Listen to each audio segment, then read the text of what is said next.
And here we have my boomerang shaped flower bed. From the back you can see it's a bit of a kind of boomerang shape because it was built around the septic, and it doesn't look fantastic from the back, but it doesn't look too bad either. So I had to come back here to show you what I've recently put in. This little Bonica, I think, rose. It's getting there, and it's giving me more flowers. There's more comfrey, which I have to take and make use of. And there's a couple of nice roses there. It's kind of in between for roses because it's been very dry and very hot.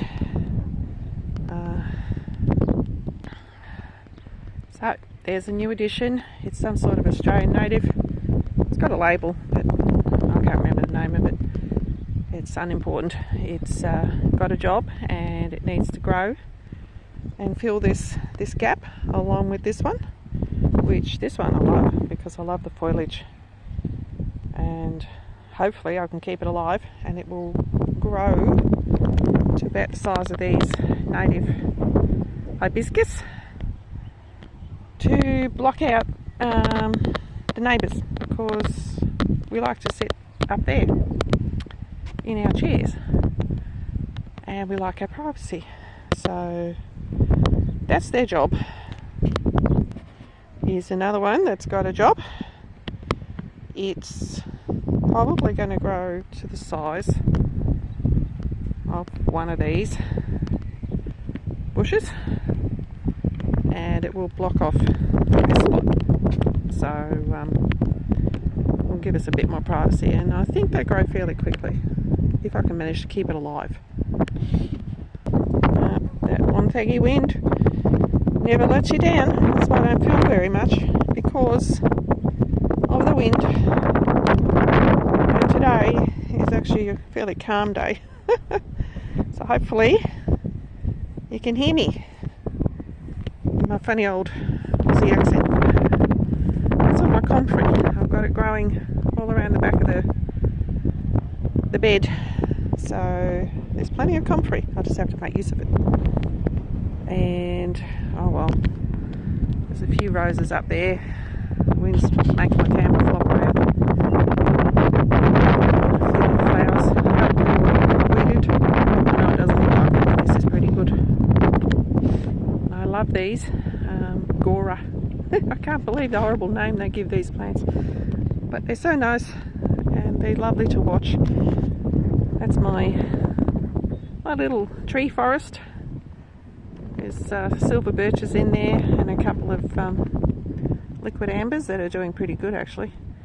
And this little guy just decided to grow. There's my shadow in a pot one day, so I brought it with me from the old house. It's a grevillea tree, I think, and it really is a nice tree when it grows. So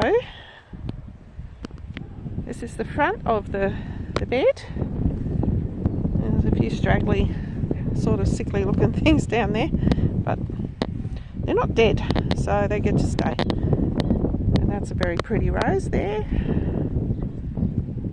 And a blue moon, I know the name of that one, which is actually doing very well. We're meant to get a lot of rain in the next couple of days, so I'm holding off a bit on the watering. It's my purple fountain grass, which I brought with me from the old house, the old garden. Still got a few that are surviving. And this little beauty that I love is a lavender. I bought 2 of those. I liked it so much. I like the look of it, so it's in here. Makes me happy because I can actually see it from the kitchen. One more pot. What I'm going to do, because the plants are quite happy there and they've been living here for, I don't know, 3 years now in this spot. I'm just going to break that pot away. It's a barrel, but I used it as a pot because at the old house I was desperate to find things to put my plants in. So I brought them with me, and the roots must have broken through the bottom. So I'm just going to break the plastic away and get rid of it. And this poor little rose was being smothered in its original position, so I've moved it in a hope that I haven't killed it. So what else do we have here? We have just ground covers slowly taking over, which is what I want. And another one of those lavenders, which I love. And lots of these daisies that self-seed everywhere, and they're doing a good job self-seeding. I bought 2 of these, no idea what they're called, but apparently the bees love them. They get lots of flowers on them, funny looking flowers, but I know the bees just go nuts with them. So that was a part of my gift voucher, and I think that's about it. A few roses with no flowers. I've cut them all off because they were, oh, there's one. That's one of my carpet roses. It is a beauty. Love it. Try not to trample. It has lovely, lovely lemon and apricot peachy flowers on it. So I'm in love with that one. Kind of at the end of summer with the roses, so we'll be getting a few more flowers in the next couple of weeks, which is good. And there's another one of those Gora plants. They kind of just pop up wherever they are happy, but this one is going to come out, and I'll be putting it up in a small pot, and then maybe putting it around the other side of the bed when it recovers from being ripped out. Weeds, grass, not weeds, just grass coming up everywhere. So there's nothing new in this section. Maybe one thing, another one of those things popping up. If it's this colour, it can stay. If it's one of the big white ones that I showed you from the other end of the garden, it's coming out. So up this end we have another carpet rose, which is very pretty. I love it. It knows I love it. It gives me lots of flowers. And a new addition, a pink one, but it's finished. Flowers are done. So, I shouldn't try doing that. Up here, my neighbour gave me one of those Chinese gooseberries, and it's just loving this spot.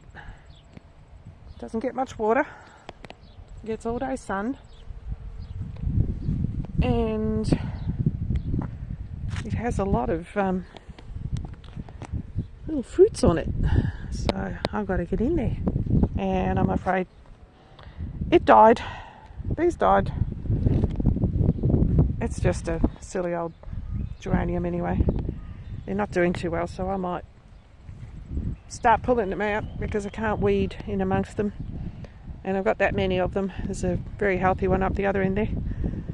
So I think I'll be pulling this one and this one out, and maybe replace them with more of these because I just love these. So that's my garden tour for this month. I hope you enjoyed it, and I hope I didn't waffle on too long.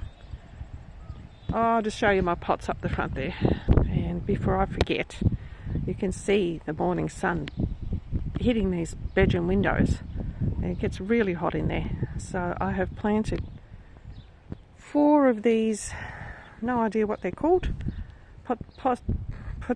potassium or something plants, and 2 of them in front of each window, which should block out that sun.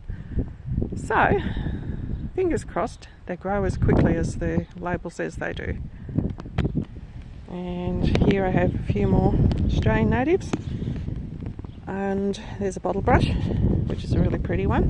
They get quite big and they can handle the water that comes through here. So made a little bit of a hedge. Don't know what this is called, but the bees absolutely love it, and I like the colour. There's another bottle brush and another one of those whatevers. I'm so informative. I just love this one. It's actually 3 plants in a pot, I think salvia, and they're just so pretty, so they get to come up the front where I can see them all the time. So this is what I can see from my chair when I sit here having a glass of wine in the afternoon. And you can see the house that's been built since we moved in here. It's got quite a high roof line, and I don't really want to see the back of their house. Nothing against the new neighbours, they're quite lovely. So on the end there, I'm putting the 3 lily pillies and hope that they can survive our weather because they grow quickly. And in the front here where you can see the windows, their windows, I've put those other plants that I explained to you, the Australian natives, which grow fast and should fill that spot fairly quickly, I'm hoping. Fingers crossed. Right, so this is my view that I enjoy when I sit out here. Okay, you have a lovely day, and I'll talk to you soon.